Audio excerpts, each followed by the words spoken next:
I love the first 2 episodes. Oh, great. I loved them. I think That's so great. Yeah, I think most people, it's, obviously it's been a very good reception. But following the act of Breaking Bad, was that nerve-wracking? How did you feel about it? Everyone involved was very concerned about handling this as well as we could. Peter Gould and Vince Gilligan wrote Better Call Saul, and Vince Gilligan created Breaking Bad. And these guys are very hard workers and really master storytellers.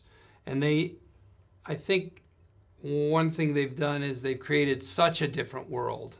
I know it's still Albuquerque and you still meet people who were in Breaking Bad, but it doesn't feel like we're borrowing from Breaking Bad. There's a different visual style to it. It's funnier.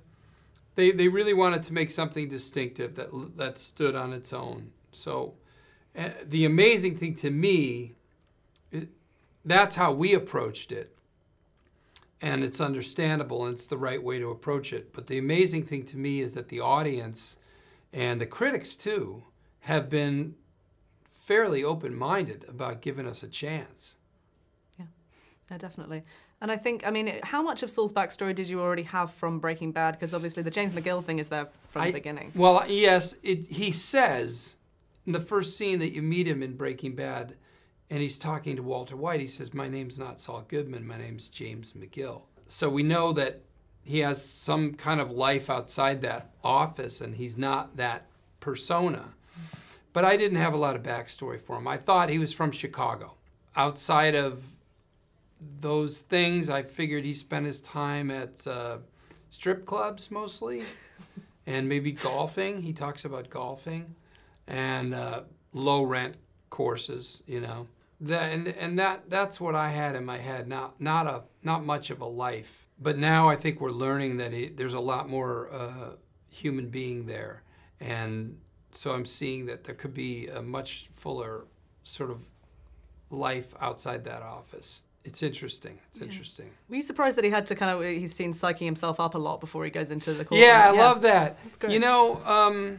Again, you're seeing a guy alone and what he's doing when he's alone, which is you don't see people alone. And if you've done that kind of thing, and I have, in my car, going to a meeting, maybe needing to make a phone call that's hard, and say something difficult to someone, and you practice saying it, at least I do, just to hear what it sounds like if you're phrasing it properly.